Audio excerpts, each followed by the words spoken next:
오늘 이 시간에 승리를 주시는 하나님이라는 제목을 가지고 말씀을 나누기 원합니다.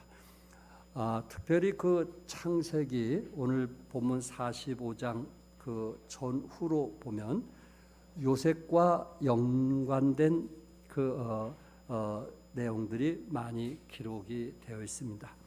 특별히 창세기 39장 9절에 보면 내가 어찌 이 큰 악을 행하여 하나님께 죄를 지으리까. 요셉은 하나님께 죄를 짓지 않게 해서 살았던 요셉을 보게 되고요. 또 창세기 40장 8절에 보면은 그 꿈에 대한 얘기인데 해석은 하나님께 있지 아니하나이까. 결국 꿈의 해석은 누가 하신다는 거예요? 하나님이 하신다는 거예요. 또한 41장 16절에 보면 내가 아니라 하나님께서 바로에게 편안한 대답을 하시리라. 편안한 대답. 개역 한글에 보니까 나는 꿈을 해석할 수 없으나 하나님이 대답하실 것입니다. 역시 꿈조차 하나님께서 대답하실 것이다. 또한 50장 20절에 보면 당신들은 나를 헤아려 하셨으나 하나님은 그것을 선으로 바꾸사. 하나님은 그것을 선으로 바꾸사. 지금 읽었던 그 메시지 중에 반복된 단어가 나오는데 누구죠? 하나님이라는 단어입니다. 그러니까 요셉을 통해서 우리가 배울 수 있는 교훈이 무엇인가? 요셉의 그 삶 자체가 처음부터 끝까지 하나님을 잊어버린 적이 없었다는 거예요. 늘 하나님을 인정하면서 하나님과 동행하면서 함께 살았다는 것입니다. 그러니까 요셉의 늘 입술에는 하나님이라고 하는 이 존재, 그 역사의 주인이신 하나님을 인정하면서 살았던 그 요셉의 아름다운 그 믿음을 보게 되는 것입니다. 요셉이 참 삶의 현장 속에서 참 믿음 안에서 승리했다는 것을 우리에게 보여주었는데 요셉이 어떻게 해서 승리를 했는지 좀 같이 나누면서 참 이 힘들고 어려운 이 시기에 좀 넉넉히 이기시는 또한 승리하시는 니시의 하나님이 여러분의 하나님이 되시기를 바랍니다. 요셉이 승리할 수 있었던 것은 하나님의 인도하심을 믿었다는 것입니다. 요셉은 하나님께서 나를 어떤 상황에 있든지 인도하신다는 사실을 요셉은 철저히 믿게 되었고 하나님을 의지했다라는 말씀입니다. 그래서 4절과 5절 중에 그 5절에 보니까 하나님이 생명을 구원하시려고 나를 당신들보다 뭐 했어요? 먼저 보내셨나이다. 나를 당신들보다 먼저 보내셨나이다. 오늘 본문 내용은 애굽의 총리인 요셉이 흉년이 들어서 곡식을 사러 온 형들과 대면을 통해 자신을 드러내는 모습입니다. 지금까지 자신의 정체를 형들 앞에 숨겨온 그가 마침내 자기가 바로 형들이 팔았던 요셉임을 밝히고 있습니다. 본문이 시작되는 1절에 보면 요셉이 자기 형님들인 것을 알아차리자 그는 통곡을 하고 눈물을 흘렸다 그랬어요. 얼마나 형들을 보고 싶었으면 통곡을 하고 눈물을 흘렸다고 성경은 말씀하고 있고 4절에서는 요셉은 그의 형들을 깍듯하게 형님이라는 단어를 썼습니다. 쉬운 성경책을 보니까 이 형제들을 형님으로 깍듯하게 이제 영접했던 요셉의 모습을 보게 됩니다. 여러분이 너무나 잘 알고 있는 요셉. 오늘 본문 내용은 우리가 너무 잘 알고 있는 내용 아닙니까? 형들이 부모 곁에 있을 때 자신을 애굽의 20냥에 팔았던 자기를 미워서 팔았던 그 요셉. 그 요셉이 그 형들을 만났음에도 불구하고 그 길을 인도하신 분은 누구라고 했어요? 하나님이시다. 하나님이시다. 또한 보디발 장군의 노예가 되었음에도 불구하고 그곳에 노예가 되게 한 것도 하나님의 인도하심이었다. 또한 보디발 장군 아내가 유혹하여 뿌리친 것을 알고 그를 감옥에 가둬뒀는데도 그는 감옥에 있으면서도 나를 인도하시는 분이 누구셨다고요? 하나님이셨다. 그래서 나를 당신들보다 먼저 뭐 하셨어요? 보내셨다고 요셉은 말하고 있습니다. 그러니까 요셉은 역사의 주인이신 하나님을 믿었다는 말씀입니다.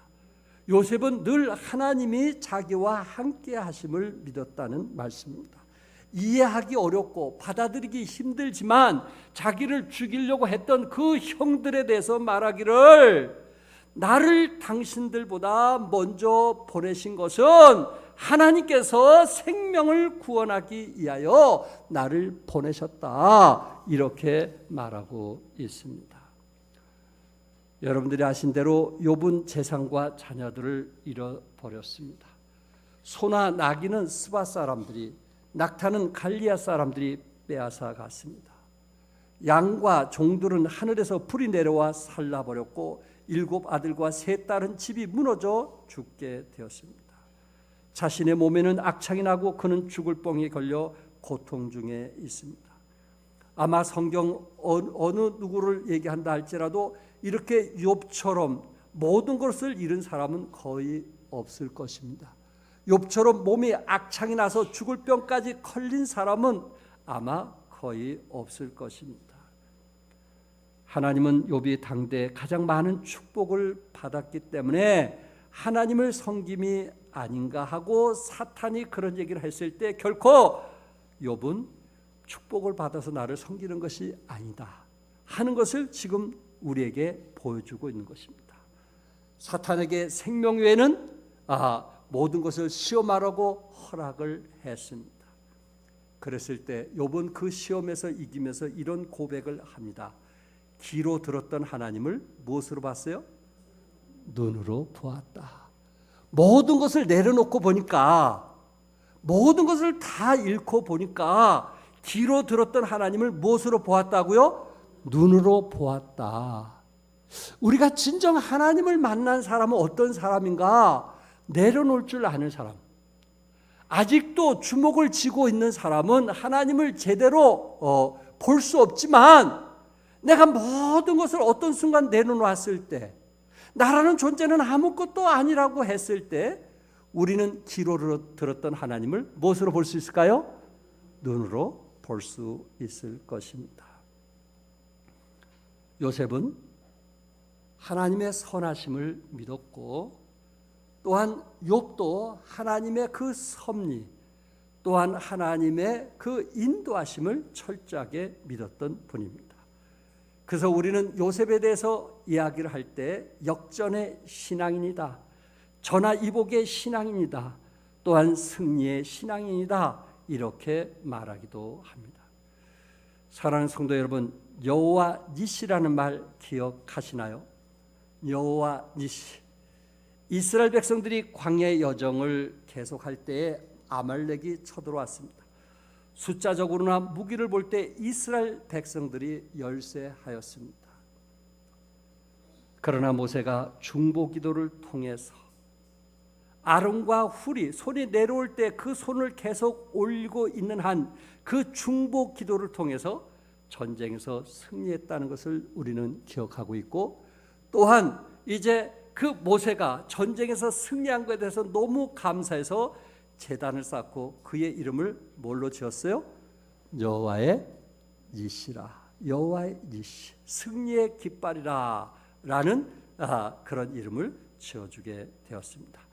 그런데 성경에 보니까 모세가 그 승리의 깃발을 달게 되었을 때 그 제단을 쌓고 여호와 니시라, 하나님께서 우리를 승리케 해주셨다, 이렇게 고백하게 되었을 때 하나님께서 나타나셔서 말씀을 하십니다. 출애굽기 17장 14절 같이 한번 읽어볼까요? 시작. 여호와께서 모세에게 이르시되 이것을 책에 기록하여 기념하게 하고 여호수아의 귀에 외워 들리라. 내가 아말렉을 없이하여 천하에서도 기억도 못하게 하리라. 하나님께서 모세에게 이것을 어디에 기록하라 그랬어요? 책에 기록하여 기념하게 하라고 그랬어요. 왜 하나님께서 책에 기록하여 기념하도록 했을까요?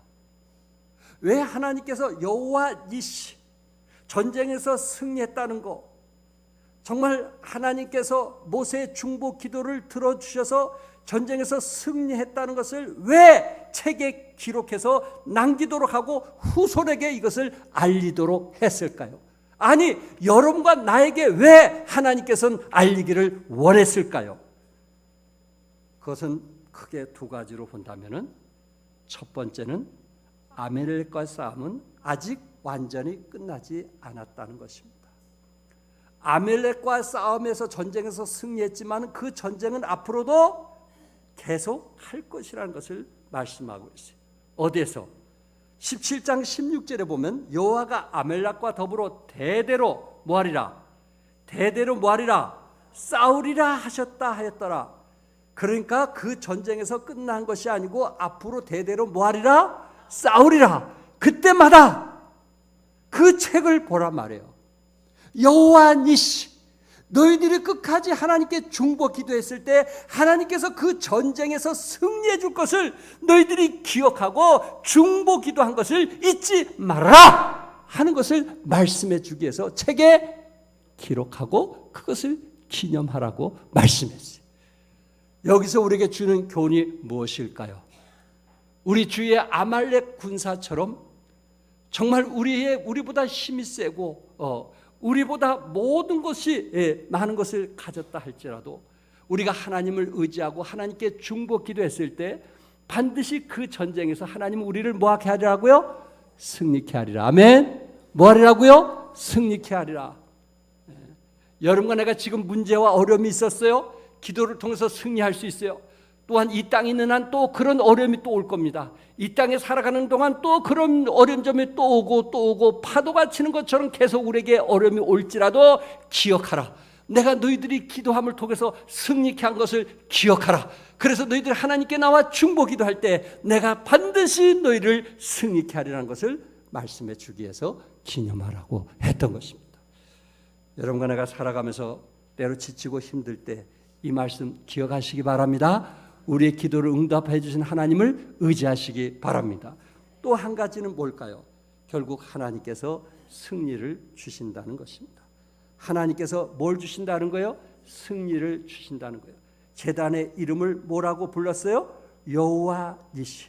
여호와가 우리의 승리에 깃발이셨다라고 고백하는 것처럼 반드시 우리에게 어려움이 있고 문제가 있고 상상할 수 없는 고통이 올지라도 하나님은 여호와 니시, 우리를 승리케 해줄 것을 믿었습니다. 그래서 요셉은 하나님의 인도하심을 믿었던 것입니다. 하나님의 인도하심을 믿었기 때문에 그는 승리했던 것입니다. 여러분 혹시 모든 것이 합력하여 뭘 이뤄요? 선을 이룬다는 말씀 기억하시죠? 저도 그 말씀을 참 좋아합니다. 그런데 제가 믿는 모든 것이 합력하여 선을 이룬다는 것은 제가 목회하면서 종종 참 어떤 고난의 길이나 웅덩이에 그런 그 어려움을 당할 때 돌이켜보면 하나님께서 나에게 정말 선을 베푸시기 위해서 했구나 라는 고백을 저는 목사로서 자주 합니다. 하나님께서 나를 이렇게 하시기 위해서 이런 어려움을 주셨구나 라는 고백을 종종 하는데 요셉은 나보다 한 수 위인 거예요. 요셉은 어떤 고백을 하시는지 아십니까? 요셉은 형제들에게 웅덩이에 빠졌을 때도 누구를 바라봤어요? 하나님을 바라봤어요. 사실 요셉을 형제들이 죽이려고 했잖아요. 그랬을 때 루벤이 그 첫째 형이 뭐라 그랬어요? 그 애 죽이지 말고 웅덩이에 빠뜨리라고 했어요. 그가 다시 살아나기 위해서 루벤은 그런 마음으로 웅덩이에 빠뜨렸던 것입니다. 그런데 그 웅덩이 속에서 하늘을 바라본 사람이 누구냐면 요셉이었어요. 20냥에 여러분 팔려갔을 때 그 이스라엘에서 애굽까지 마차 태워 갖고 내려왔겠어요? 그렇지 않으면 줄로 손을 묶어서 끌고 갔겠어요? 그 무더위에 끌려가면서 그 고난을 당하면서 요셉은 무엇을 생각했을까요? 형제들을 미워하고 형제들을 원망했을까요? 그렇지 않으면 하나님의 인도하심을 생각했을까요? 예. 요셉이 보디발 장군에게 팔려서 노예가 되었을 때 누구를 생각했을까요? 하나님을 생각했어요. 그래서 보디발 장군이 뭐라고 고백했냐면 네가 우리 집안에 들어오면서 복덩어리라고 고백한 사람이 누구였어요? 보디발 장군이었어요. 또 어떻습니까? 보디발 장군 아내가 유혹하게 되었을 때 거절하자 그 아내가 화가 나서 요셉을 감옥에 가두게 됐잖아요. 근데 감옥에 2년 동안 있으면서 하나님께서 뭐하게 하셨더라? 형통케 하셨더라. 아멘. 뭐하게 하셨더라? 형통케 하셨더라. 요셉은 그곳에서 하나님의 인도하심을 믿었어요. 그리고 하나님을 의지했어요. 형제들에 대한 원망과 보디발 장군의 아내에 대한 원망과 비난과 쓴뿌리를 가지고 삶을 살았던 것이 아니고 하나님의 인도하심을 그때마다 체험하면서 하나님께 감사했단 말이에요. 그가 30살에 총리가 되었을 때도 누구에게 감사했어요? 하나님께 감사했어요. 하나님께서 나를 인도하시기 위해서 그런 고난을 허락하셨구나 라고 고백을 하는 것입니다. 그러니까 나보다 한 수 이가 뭐냐? 저보다 한 수 이가 뭐냐? 그것은 요셉은 그 순간순간 어릴 때마다 그곳에 하나님이 인도하심을 믿었다는 사실입니다. 이게 요셉의 믿음이었어요. 그래서 하나님께서 승리하시고 여호와 니시의 깃발을 허락해 주셨다는 말씀입니다. 여러분과 나도 지금 상황이 어떤지 모르겠어요. 다른 사람보다 어렵고 힘들 수도 있어요. 왜 나에게 이런 웅덩이를 허락해 주시는가? 왜 내 인생은 광야 같은 곳에 살게 하시는가? 그렇게 우리는 때로 하늘을 바라보며 부르짖을지도 모르겠지만은 우리의 요셉의 믿음을 생각하고 또한 욥의 믿음을 생각하면서 이곳에 하나님의 섭리가 있구나, 하나님의 인도하심이 있구나, 하나님 나를 깨닫게 해주시는구나 하면서 하나님을 찬양하는 여러분과 제가 되기를 바랍니다. 두 번째는 승리하려면 용서하려는 마음을 가져야 된다는 것입니다. 1절에 요셉이 시종하는 자들 앞에 그 정을 억제하지 못하여 소리질러 모든 사람에게 자기에게서 물러가게 하고 그 형제에게 자기에게 알리기 때에 그와 함께한 자가 없더라. 요셉이 방성대곡하니 그가 그 정, 형제들을 만나게 됐을 때 그 마음에 미워하는 것보다는 뭐가 있었어요? 그 마음에 정이 있었어요. 노예로 팔았던 형들에 대한 미움, 아픔보다는 또한 형제들 때문에 감옥에 갇혔다는 그런 생각보다는 그 마음속에 하나님에 대한 감사가 있었어요. 그리고 그 형제들에 대한 그 보고 싶은 정 때문에 방성되고 눈물을 흘리면서 그 주위에 있는 신하들을 다 물러가게 하고 거기서 한없이 울었던 요셉의 마음을 생각해 보세요. 이렇게 울었던 요셉이 여러분 형제들을 미워할 수 있었을까요? 사실 저는 요셉이 형제들을 미워했다 할지라도 저는 당연하다고 할 것 같아요. 요셉이 형제들을 감옥에 집어넣어도 저는 당연하다고 생각될 것 같아요. 요셉이 형제들을 매를 친다 할지라도 저는 당연하다고 생각할 것 같아요. 왜? 제가 가끔 드라마를 보면 꼭 못된 여자들이 나오더라고요. 그래가지고 주인공을 못살게 구는 거예요. 그럴 때마다 손가락질을 하면서 쟤는 죽어야 돼, 쟤는 어떻게든지 감옥에 들어가야 돼, 쟤는 완전히 망해야 돼, 내 속으로 그럴 때가 있더라 말이에요. 그러니 요셉이 그런 거 당연한 거 아니겠어요? 그를 웅덩이에 빠뜨리고 그를 노예로 팔고 그에게 이런 고통을 줬으니 형제들을 미워하는 것은 당연하다고 내가 생각하지 않겠어요? 그런데 요셉은 그 형제들 보고 방성대곡하면서 눈물을 흘리면서 형제들을 맞이했다는 거예요. 그러면서 이렇게 생각을 해보는 거예요. 여기 11절에 보니까 흉년이 아직 5해가 있으니, 흉년이 몇 해가 남았어요? 5해. 그러니까 흉년이 지난 지 몇 해가 된 거예요? 2년이 지난 거예요. 2년. 그리고 풍년이 몇 년이에요? 풍년이 7년. 그러면 몇이에요? 9년이죠. 그리고 요셉이 17살에 이제 요셉이 팔려가지고 이제 노예가 됐으니까, 그가 30살에 됐으니까 모두 합하면은 계산해 보면 몇 년이 나오냐면은 22년이 나와요. 22년. 22년. 그러니까 노예로 팔리고 22년 동안 요셉이 어떤 마음을 가졌을까? 그의 마음속에 복수의 마음을 가졌다면 그는 어떠했을까? 그가 복수의 마음을 가져도 나는 잘했다고 할 거예요. 분명히. 그런 형들은 죽여야지. 나는 잘했다고 할 거예요. 그런데 22년 동안 집을 떠나서 22년 동안 고생을 하고 총리가 되어서 22년째 형제들을 만났는데 방송되고 가고 그들을 맞이했던 요셉 마음을 한번 헤아려 보시기 바랍니다. 그러니까 요셉은 형제들에 대한 미움보다도 사랑이 있게 되었고, 그리고 정말 애굽 나라를 구원하고 이스라엘 백성을 구원하고 내 가족을 구원하기 위해서 하나님께서 나를 앞서 보냈다 하는 것은, 그것은 거짓이 아닌 뭐였어요? 진실이었단 말이에요. 그러니까 형제들을 있는 그대로 용서할 수 있지 않았는가 하는 말씀입니다. 용서라는 단어, 영어 단어에 보면은 forgive라는 단어를 쓰고 있어요. forgive라는 단어는 용서하는 단어. 그런데 이 포라는 단어를 가지고 미국 사람들은 낱말을 만들기를 좋아하는데, 이 용서라는 단어를 가지고 어떤 것이 용서하는가 세 가지로 설명을 했어요.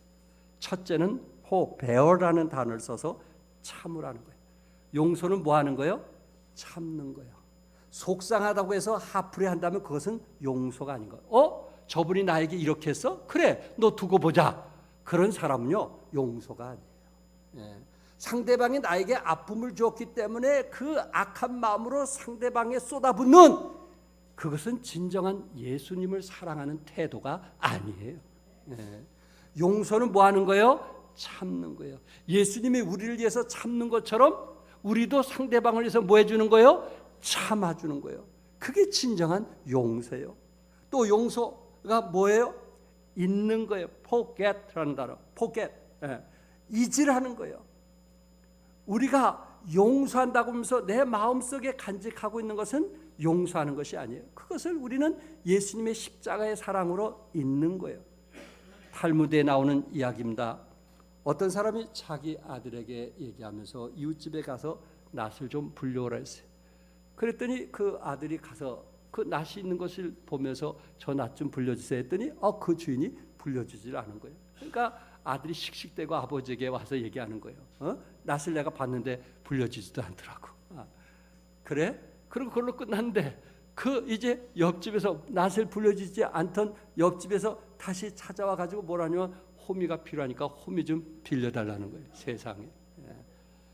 그러니까 아버지가 호미를 갖다가 빌려주려고 하는 거예요. 아들이 그걸 보고 화를 내는 거예요. 아버지! 아니 저 사람이 나이가 어떻게 됐는데 그 사람이 호미를 빌려줘요? 하고 이야기를 했어요. 그랬대 아버지가 아들에게 이야기를 하는 내용입니다. 얘야, 그 집에서 빌려주지 않았다고 해서 우리도 빌려주지 않으면 그것은 복수하는 거야. 복수. 하나님은 복수하는 걸 원치 않아요. 복수하는 거야. 복수 잘하는 사람, 그거 복수하는 거야. 두 번째, 그 집에서 빌려주지 않았지만, 그래, 너는 빌려주지 않았지만 나는 빌려준다. 너는 빌려주지 않았지만 나는 빌려준다는 어떤 자만, 너보다 내가 낫다. 그런 마음으로 빌려주면 그것은 증오다. 증오하는 거야. 그러나 그 집에서 빌려주든지 빌려주지 않았든지 지난 것은 잊어버리고 그 집에 필요하니까 빌려준다면 그것이 진정한 뭐가 되는 거예요? 용서가 되는 거예요. 아멘? 그게 뭐예요? 용서가 되는 거예요. 만약에 요셉이 오늘 말씀처럼 그가 살아오면서 그것도 22년 동안 용서하지 못하고 살았다면 어떻게 됐을까요? 아마 그는 술에 취해서 원망하고 불평을 했을 거예요. 아마 그는 그 보디발 장군 집에서 탈출을 해갖고 그 형제들을 칼로 다 찔러 밤에 죽인 후에 그는 지금 감옥에 가 있을 거예요. 만약에 그가 그 마음에 복수에 차 있다면은 하나님이 원하시는 한 영혼도 예수 믿지 못하게 했을 거예요. 나라를 구원할 수도 없었을 거예요. 애굽도 구원할 수가 없었을 거예요. 그러나 그는 그의 마음으로 뭐 했어요? 용서했단 말이에요. 하나님이 그것을 아시고 식구들을 구원하고 이스라엘 구원하고 애굽을 구원하고 이웃 나라를 구원한 것을 믿으시기 바랍니다. 어떤 마음이 있었기 때문에? 용서하는 마음이 있었기 때문에. 제가 한번 제 자신에게 여러분에게 물어볼게요. 여러분, 우리 안에 성령 계신 거 믿으시죠? 하나님의 임재하심을 믿으시죠? 하나님이 우리를 사랑하는 거 믿으시죠? 그렇다면 혹시 내 마음속에 지금까지 용서하지 못한 사람이 있다면, 저는 그것을, 요셉이 용서하지 못한 것을 당연하다고 말할 거예요. 박수로 환영할 거예요. 그렇게 나에게 고통을 주는 사람이 있다 할지라도 우리 안에 계신 성령님의 능력을 한번 좀 보여주면 어떨까요? 용서를 통해서 내 안에 성령이 계시다는 것을 좀 보여주면 어떨까요? 내가 용서를 통해서 하나님의 임재하심이 내 안에 있다는 것을 좀 다른 사람에게 보여주면 어떨까요? 또한 십자가의 그 놀라운 사랑을 통해서 하나님이 나 같은 죄인을 이처럼 사랑했다는 것을 우리가 늘 찬양하는데, 하나님이 나 같은 죄인을 이처럼 사랑했다라고 하는 것을 다른 사람을 용서함을 통해서 좀 우리가 보여주면 어떨까요? 사랑은 보여주는 거 아니겠어요? 우리가 예수님을 사랑하는, 지금까지 30년, 40년 동안 예수님을 사랑하고 주님을 위해서 살아온 여러분과 내가 한번 주님의 사랑이 내 안에 계심, 성령의 그 능력, 다이나마이트 같은 더 강력한 그 힘, 그것이 좀 나를 통해서 한번 나타나 보여진다면 얼마나 아름다울까라는 생각을 해보게 되는 것입니다. 여러분이 잘 아시는 것처럼 빠삐용, 언젠가 한번 말씀을 드린 적이 있어요. 그 주인공인 스티브 맥킨이 악마의 섬에서 끊임없이 탈출을 시도하다가 결국은 이제 이 섬에서 탈출한 거 여러분들이 아실 것입니다. 마지막 탈출할 때 그 친구에게 제안을 합니다. 같이 떠나자. 그때 그 친구가 아주 좋은 이야기를 해주는 거예요. 네가 아무리 탈출에 성공을 해도 네 마음의 감옥에서 벗어나지 않으면 너는 여전히 감옥 속에 갇혀 있는 것이다. 내 마음이 누구를 용서하지 못하면 그것이 어디에 갇혀 있는 거예요? 내 마음에 갇혀 있는 것이다. 그럼 너는 행복하고 즐거울 수가 없다. 오히려 너에게 오히려 손실이 클 것이다 하는 이야기를 해준 거예요. 그러니까 네가 이 섬을 떠난다 할지라도 그 사람을 용서하지 못하고 떠난다면 네가 탈출할지라도 네 마음속에 감옥에 네 자신을 가두고 사는 것이라고 이야기를 했습니다. 그런데 이 영화는 실화를 바탕으로 쓰여진 소설을 영화로 만든 것이라고 합니다. 스티브 맥킨이라고 하는 그 영화의 그 주인공인 인물이, 실제 인물이 누구냐면은 프랑스의 앙리 샤리에르라고 하는 실제 사람이라고. 이분이 20살 때 파리 시내에서 술을 먹고 있는데 한쪽에서 좀 떨어진 데서 한 사람이 그 살인 사건이 일어나게 된 거예요. 그런데 검사가 조사하다가 살인 사건하고 제일 가까운 사람이 이 앙리 샤리에르가 거기서 술 마시고 있는데 이 사람을 죄인으로 몰게 된 거예요. 범인으로 몰게 되었어요. 그리고 거짓 증인을 세워가지고 이분을 이제 살인자로 몰게 되었던 것입니다. 그는 너무 억울했어요. 너무 억울했어요. 어떻게 하든지 탈출해가지고 그 검사를 죽여야겠다는 그 마음으로 그가 탈출을 시도를 했다는 것입니다. 결국 그는 탈출을 했어요. 그리고 형법상 범죄 만료 시한인 30년을 채운 후에 내가 그 검사를 죽이겠다고 복수의 마음을 가지고 그는 열심히 돈을 벌었다고 합니다. 그래서 그는 어느 정도 돈을 번 후에 그리고 37년이 지난 후에 이제 검사를 죽이기 위해서 자기 고향 파리로 가게 되는 것입니다. 그런데 부모님과 함께 지나던 장소를 가보기도 하고 젊었을 때 친구들과 함께 거닐던 그곳을 걸어가기도 했고 어릴 때 꿈꿨던 꿈도 떠올라 보기도 했고 또한 자기도 모르게 복수와 그 원한의 마음을 가졌던 그 장소, 술 마셨던 그 장소, 그것도 가보기도 했다고 합니다. 그의 마음속에 이제 그 자기에게 누명을 썼던 그 검사를 죽일 날이 하루하루 가까워지는 그 순간 그는 자기 집안과 동네와 모든 것을 다 다닌 후에 그는 이렇게 고백을 합니다. 나는 내가 복수를 포기한 대가로 다시는 이런 비극이 생기지 않게 해달라고 하나님께 기도했다. 그리고 나 자신에게 이렇게 속삭였다. 친구여, 너는 이겼다. 너는 자유롭고 사랑받는 내 미래의 주인공으로 여기에 있다. 그들이 어떻게 살고 있는지 더 이상 알려고 하지 말라. 그들은 과거의 한 부분일 뿐이다. 너는 기적처럼 여기에 서 있다. 그리고 일에 관련된 사람 중에 네가 가장 행복한 자임을 지금 확인하고 있다. 네가 가장 뭐한 자예요? 행복한 자다. 미워하는 사람보다 용서하는 사람이 행복하다 하는 것을 그가 거기서 깨닫게 되고, 그리고 그 친구가 마지막 떠날 때 네가 아무리 탈출에 성공을 해도 네 마음의 감옥에서 벗어나지 않으면 너는 여전히 감옥 속에 갇혀 있는 것이다. 그 말이 용서를 통해서 무슨 말인지 그가 이해가 되었다는 말씀입니다. 세 번째, 승리하려면 사명자가 되어야 한다는 것입니다. 오늘 본문을 통해서 하나님이 큰 구원으로 당신들의 생명을 보존하고 당신들의 후손을 세상에 두시려고 나를 당신들보다 먼저 보내셨나니, 당신들의 후손을 세상에 두시려고 나를 당신들보다 뭐 했다고요? 먼저 보낸 그 사명감. 왜 하나님께서 그 고난을 허락해 주셨을까? 여기는 어떤 뜻이 있지 않을까? 여기는 어떤 의미가 있지 않을까?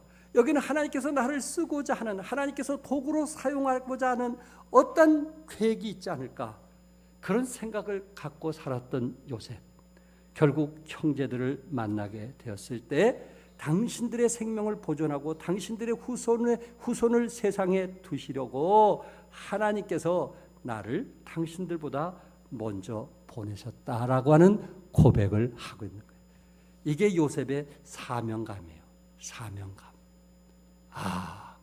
하나님께서 먼저 보내셨다는 그 사명감을 요셉은 그 마음에 가지고 기쁨으로 그 일을 했던 것입니다.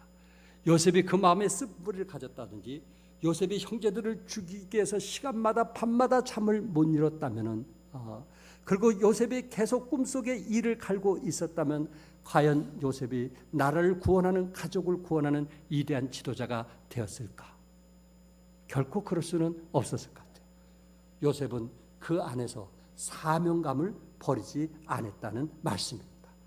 여러분과 내가 살아가면서 정말 주님께 헌신하고 봉사할 때에 하나님께서 이런 어려움을 주시고 또한 이런 고통을 주시고 또한 이런 험난한 길을 주실 때 하나님께서 우리를 더 크게 쓰시기 위해서 이 터널을 지나게 하심을 믿으시기 바랍니다.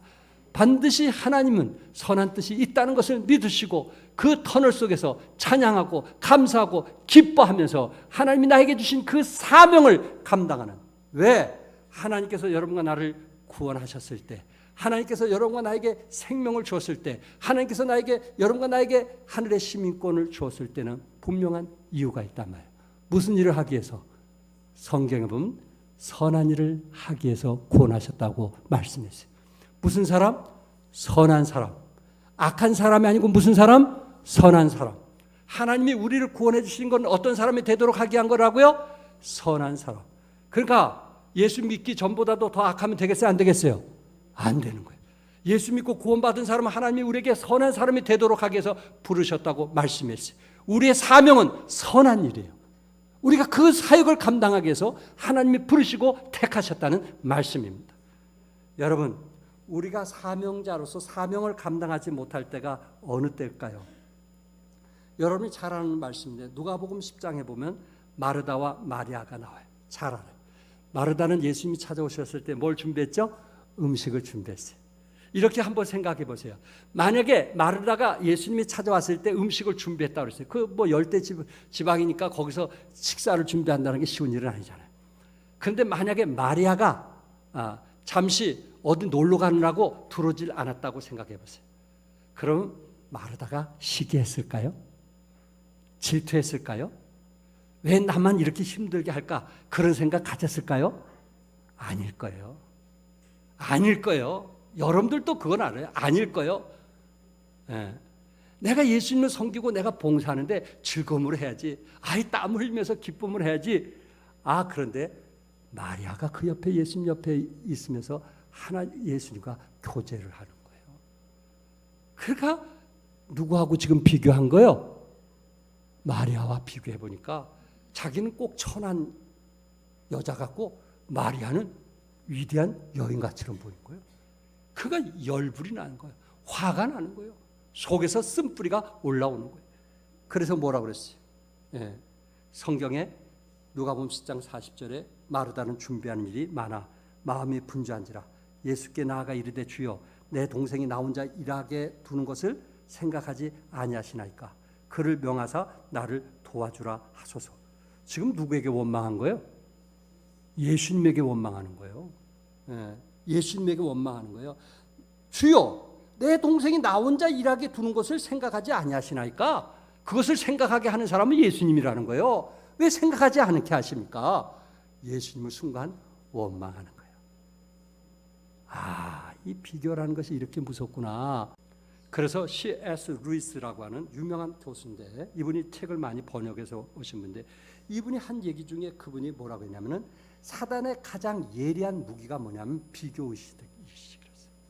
사단의 가장 예리한 무기가 뭐라고요? 비교의식인 거예요. 그러면서 이분이 쓴 책에서 이렇게 세 가지를 얘기했어요. 비교의식 때문에 우리의 존재의 기쁨을 잃어버리거나 비교의식 때문에 섬김의 간격을 상실하거나 비교의식 때문에 봉사의 의미를 잃어버리게 된다. 봉사의 의미. 전에는 혼자 할 땐 즐거움을 했고 기쁨을 했어요. 그런데 누가 있으면서 누가 안 한다고 생각하니까 그 봉사의 기쁨을 잃게 되고 더 이상 일하지 않게 되더라고요. 요한복음 21장에 예수님께서 우리에게 주는 교훈이 있어요. 베드로가 정말 세 번이나 예수님을 부인하다가 그가 부활하신 예수님을 만난 후에 놀라운 변화가 일어났어요. 그래서 베드로가 한 번 설교하면 3,000명이나 구원받을 정도로 베드로가 예수님을 온전히 순종하고 자기 죽음까지도 각오하면서 예수님을 따랐던 베드로입니다. 예수님께서 베드로를 이제 내 양을 치겠느냐라고 물으시고 그 대답에 베드로를 제자로 받아주셨어요. 그러면서 베드로의 앞으로의 운명을 얘기하는 것입니다. 앞으로 너는 순교하는 사명을 가질 것이다. 복음을 전하다 너는 순교할 것이다. 그렇게 얘기했을 때 베드로는 기쁨으로 따른 거예요. 예수님. 근데 옆에 보니까 누가 있었어요? 사도 요한이 있는 거예요. 사도 요한. 끝까지 남은 사람이 누구였어요? 12제자 중에 11제자는 다 순교당했지만 끝까지 남은 제자가 누구였어요? 사도 요한이었어요. 예수님 십자가 앞에 마지막까지 남은 사람이 사도 요한이었다고 그랬잖아요. 그래서 어머니를 맡긴 사람이 사도 요한 아니에요. 그래서 그가 사랑장을 기록한 거 아니에요. 요한복음, 요한 1서, 2서, 3서. 사랑, 요한계시록까지 사랑이 많은 사람인데 늘 예수님 따라다니면서 사랑만 받는 저 사도 요한은 어떻게 될까? 그래서 예수님에게 요한은 어떻게 되겠습니까? 나는 죽을 운명이라면 저는 저 사람은 어떻게 되겠습니까? 라고 물었어요. 그럴 때 요한복음 21장 22절 같이 한번 읽읍시다. 우리에게 하신 말씀입니다. 다 같이 시작. 예수께서 이르시되 내가 올 때까지 그를 머물게 하고자 할지라도 내게 무슨 상관이냐? 너는 나를 따르라 하시더라. 내가 끝까지 사도 요한을 내 곁에 둘지라도 네가 참견할 거 아니다. 너는 나를 따르라. 사명은 뭐라는 거예요? 주님을 뭐 하는 거예요? 따르는 거예요. 다른 사람이 어떻게 하다. 나는 사도 바울처럼 달려갈 길을 마칠 때까지 그 사명을 감당하는 여러분과 내가 되어서 마지막 잘했다 칭찬받는 승리자가 되시기를 주님의 이름으로 축복합니다. 기도하겠습니다.